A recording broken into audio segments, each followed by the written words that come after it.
Hey everybody, how's it going? It's the Daily Shooter, and today I just want to give you guys kind of a health update. I want to let you guys know what's going on. If you didn't see the last video, my wife and I both got it, and by it, I'm sure you guys know exactly what I mean, and it has been a rough road. I haven't made a video in about a week, so today I want to talk to you guys about how we're doing now and what it was like to go through it, for those people who just might be curious or interested, so let's get to it.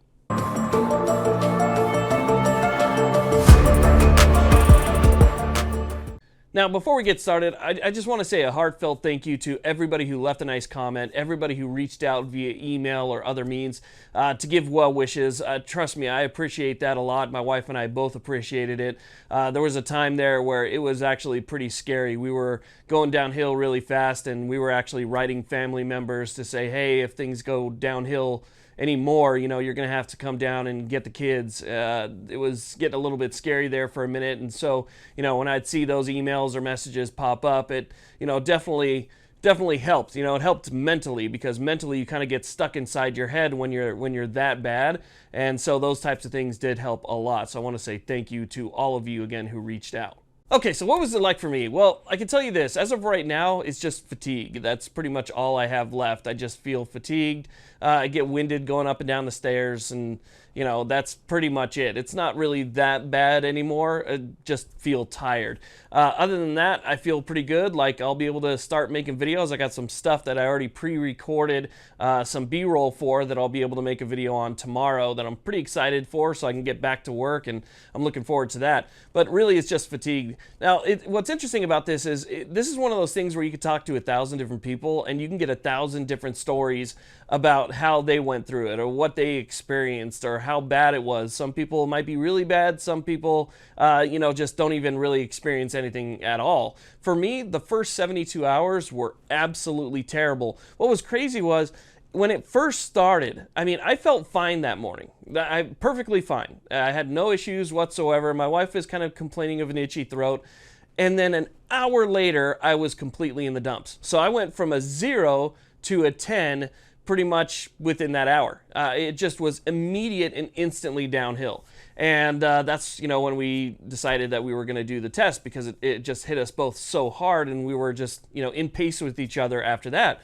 But after the first hour or so, when we started getting really bad, everything really started to hit. And as the night progressed, and the fevers got worse, and the illness got worse, and, you know, everything just started feeling worse and worse and worse, that's when we really started getting worried, and we thought, okay, just need a good night's sleep, and we're taking our vitamins, and we're doing D3 and everything else we need to do. And we thought, okay, maybe the next morning we'll start feeling a little bit better. And that didn't really improve. As a matter of fact, the next day we actually got worse.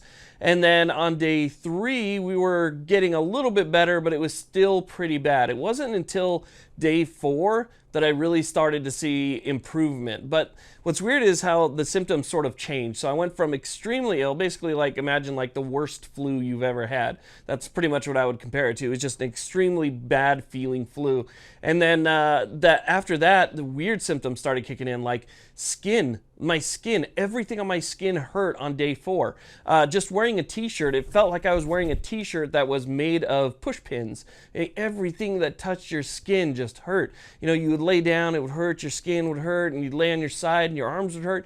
It was really strange. You had the body chills, the aches, the shakes, you know, you had all that kind of weird stuff, and, you know, you had the weird pains, almost like growing pains when you're a kid, in your knees and your joints and your elbows, and, you know, and then that started to go away day 5 or day 6, and then come day 5 or day 6, it really was just fatigue, and it seemed like the worst part of it was over, and then the fatigue sort of continued until today. We're on day 7 or day 8 now, and it seems like we're on pretty much the tail end of that fatigue. I'm sure after just one more night of sleep, everything's going to be just fine. And again, like I said, tomorrow I'll be going back to work and making videos for you guys. But it was rough. I got to be honest, it was a lot more rough than I was expecting. And I'm happy that we didn't, you know, none of us had to actually go in or, you know, have to be treated for anything. We took care of everything at home. but it was definitely tough. But you have to try and stay mentally focused, and you can't let yourself slip in your own head, because that's even worse. So you got to try and stay positive through it, and keep that positive energy, so that you have the right outset, because a lot of times you can get in your own mind, and your own mind can actually take you even to the next level, and so you don't want that to happen. So we tried to stay focused, we tried to stay positive, that everything's going to be fine, we're going to get through this okay. And we did, and we made it through, and I'm really, really happy about that, because now with the natural immunities, I'm feeling pretty good about that, with SHOT Show coming up in about a week or so. Obviously, we've been quarantining.